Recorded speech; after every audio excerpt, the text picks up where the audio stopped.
Kan kita selalu dengar ada orang cakap, dia duduk seorang-seorang, dia dengar bisikan macam-macam.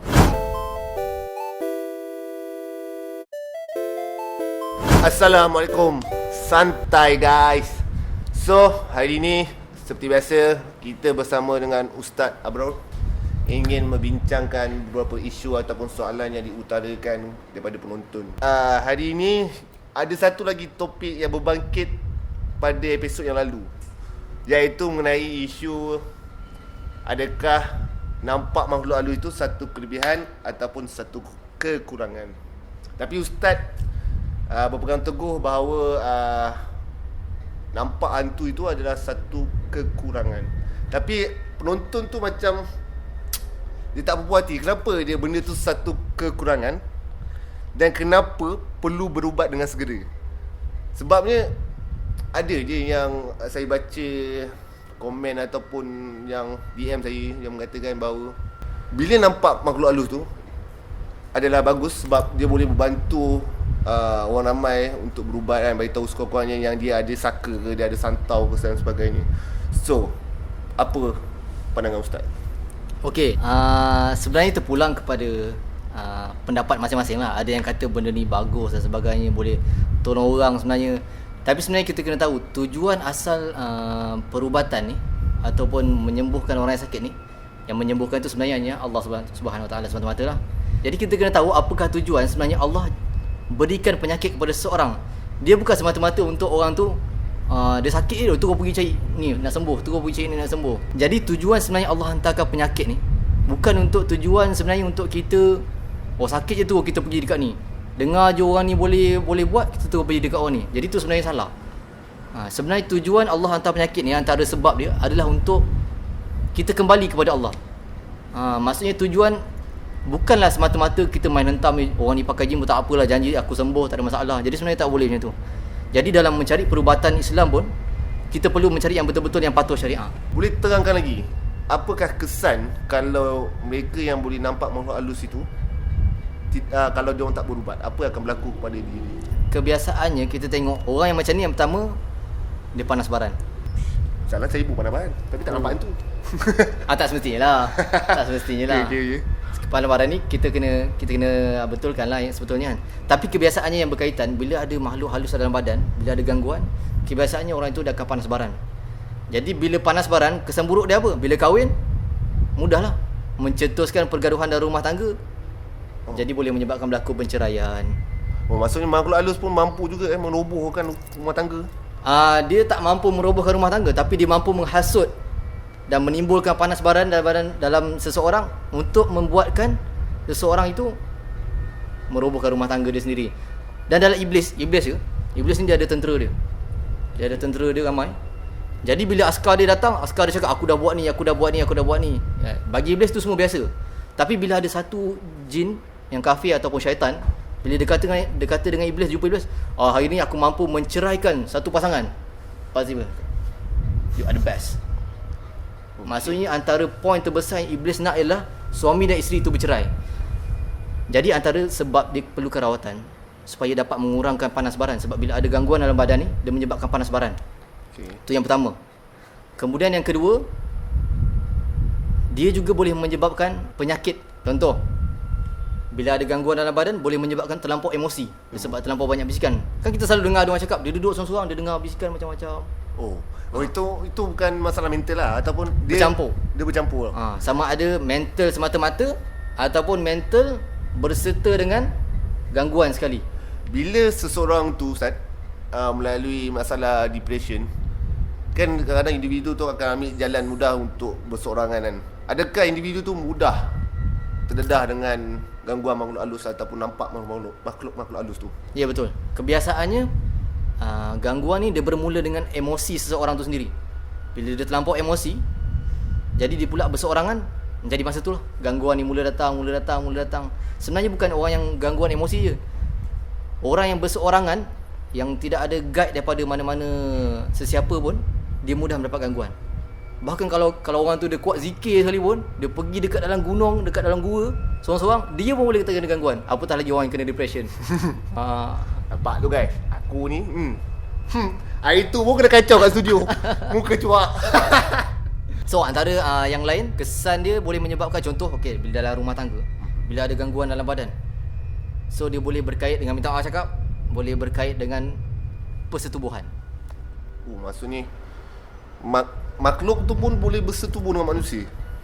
Dia boleh menyebarkan benih-benih dia bersama dengan benih manusia tu.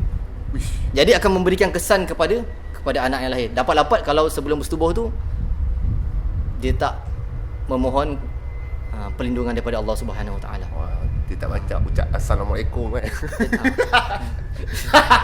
Intro salah.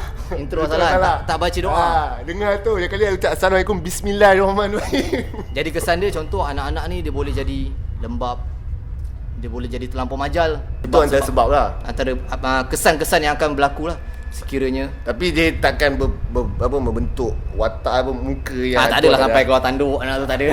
risau juga kan kokok nanti kan. Dia melibatkan sifat-sifat. Atau tak mustahil boleh jadi cacat. Okey, kalau bercerita pasal persetubuhan antara jin dengan manusia ni, adakah nanti benda tu akan jadi saka? Oh tak. Okey, saka ni dah topik lain. Oh, Ada topik lain juga? segmen lain. Jauh tu. Jauh. Okey guys.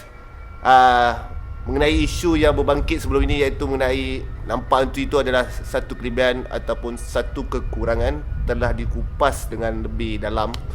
So kepada mereka yang mengalami masalah tersebut, segeralah untuk dapat rawatan secepat yang mungkin, sebab benda ni pun agak bahayalah bila dibincangkan sebentar tadi. Soalan yang kedua, bagaimana seseorang itu mudah terdedah dengan gangguan makhluk halus? Maknanya mudah ada gangguan lah pada dia. Maksudnya senang lah. Macam kadang kita nampak kita okey, tiba-tiba dia kena sampuk. Kita okey, relax kan. Ada orang yang susah, ada orang yang mudah sangat Yang kena kan. mudah. Itu berkait dengan kita punya kekuatan diri lah. Lagi satu, Allah Subhanahu Wa Taala berfirman dalam surah Az-Zukhruf, dan sesiapa yang mengendahkan apa yang diturunkan oleh Allah, iaitu dalam Al-Quran, iaitu Al-Quran, maka kami akan menjadikan syaitan itu adalah teman rapat baginya, yang tidak renggang. Maksudnya orang yang mengendahkan yang jauh daripada Al-Quran, yang jauh daripada Islam, dia akan menjadi teman yang sangat rapat dengan syaitan. Maksudnya mudah lah. Mudah. Ada setengah orang tu saya nampak, dia taklah semayang, apatah lagi pegang Quran lagi lah, tapi dia tak pernah mengalami gangguan makhluk halus. Sedangkan ada orang yang dia melaksanakan perkara wajib, tapi mudah terkena gangguan makhluk halus tu. Bagaimana tu Ustaz? Okey, ini sebenarnya melibatkan kasih sayang Allah Subhanahu Wa Taala. Allahu Akbar. Allah akan menguji hamba-hamba yang dia sayang untuk menaikkan martabat dia ataupun untuk mengampunkan dosa dia. Tapi kalau kita kata orang ni elok je, semayang tak payah, Quran tak payah, langsung tak kena gangguan. Kita tengok Firaun. Betul? Okey. Firaun terbesin pun tak pernah. Betapa tak pernah sakit. Kalau terbesin tak pernah, apatah lagi sakit perut, apatah lagi sakit-sakit yang lain sebagainya. Akhirnya Firaun mengaku sebagai Tuhan. Jadi itu melibatkan istidraj. Tak semestinya kita okey, tak semestinya kita tak ada masalah gangguan apa semua, hidup kita tenang, bahkan makin kaya. Tak semestinya itu adalah sebenarnya Allah suka kat kita ni tak ada masalah, confirm masuk syurga. Maksudnya ini adalah salah satu ujian daripada Allah untuk kita tingkatkan lagi iman kita lah Ustaz. Sebab ada kalau orang beriman, dia lagi takut kalau tak sakit. Kalau macam saya takut sakit. Kita dah bincangkan beberapa topik berkenaan makhluk halus ni. So, Ustaz, bagaimana ataupun apakah amalan untuk menghindarkan diri daripada gangguan makhluk halus ataupun santau dan sebagainya, Ustaz? Okey, sebenarnya amalan ni sangat banyak yang diajarkan oleh baginda Nabi sallallahu alaihi wasallam. Tapi antara satu contoh, satu hadis yang sangat ringkas yang semua boleh buat, yang kalau tak boleh buat sebenarnya sebagai orang Islam sangat mustahil lah, iaitu kata Nabi sallallahu alaihi wasallam dalam hadis riwayat Abu Daud, apabila seseorang tu dia keluar dan dia membaca bismillah tawakkaltu 'ala Allah wala haula wala quwata illa billah, maka dikatakan kepadanya dia akan, yang pertama sekali, dia akan diberi petunjuk. Yang kedua, dia akan dicukupkan. Dan yang ketiga, dia akan dilindungi. Jadi baca bismillah tawakkaltu 'ala Allah, ini aku bertawakal dengan nama Allah, aku bertawakal kepada Allah, wala haula wala quwata illa billahil aliyil azim. tiada daya upaya melainkan kekuatan Allah. Jadi syaitan berkata, bila orang ni baca, bila kita baca, syaitan akan kata dengan kawan-kawan dia, macam mana kita nak ganggu orang ni sedangkan Allah dah cukupkan dia, Allah dah beri petunjuk dekat dia, dan Allah dah lindung dia. Jadi syaitan takkan boleh sentuh dia lah. akan surrender lah dengan orang ni. Maksudnya bila benda kalau kita amalkan benda tu maksudnya ada malaikat-malaikat yang melindungi kita ke ataupun Allah sendiri akan lindung kita bersama dengan malaikat dan sebagainya, insya-Allah. Jadi amalkan, kita baca sama, bismillahirrahmanirrahim, Allah wala haula wala quwata illa billahil aliyil azim. Wajibkan dekat diri kita, kita keluar je rumah nak bawa kereta, sebelum nak makan ataupun apa-apalah yang kita teringat nak buat, kita biasakan, wajibkan kita baca bismillahirrahmanirrahim, wala haula wala quwata illa billahil aliyil azim. Baca tak sampai 10 saat pun. So jangan lupa amalkan. So itulah perkara paling mudah yang kita boleh amalkan untuk mengelakkan diri daripada gangguan makhluk halus ataupun terkena santau pun boleh juga kan Ustaz? Boleh. Banyak lagi amalan. Kalau kita nak share, kita kena buat. Itu Satu segmen lain lah. segmen lain. Tapi itu adalah orang kata amalan yang InsyaAllah. mudah lah untuk kita amalkan. Maksudnya kita keluar rumah pun tak perlulah kata mudah lah, maksudnya kita baca bismillah, Tawakal tu ala Allah. Okay. Yang penting Nampak? hati. Sasul guys. Aduh, malu aku guys. Benda tu pun saya rasa benda tu pun boleh juga menghindar daripada perkara-perkara yang Boleh. jahat lah juga kan. Daripada gangguan jin, syaitan, iblis serta manusia yang berniat khianat. Okay. So itu saja Ustaz segmen pada hari ini.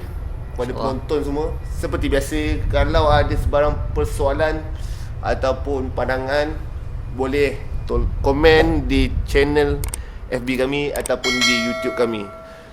Jangan lupa like, share dan subscribe.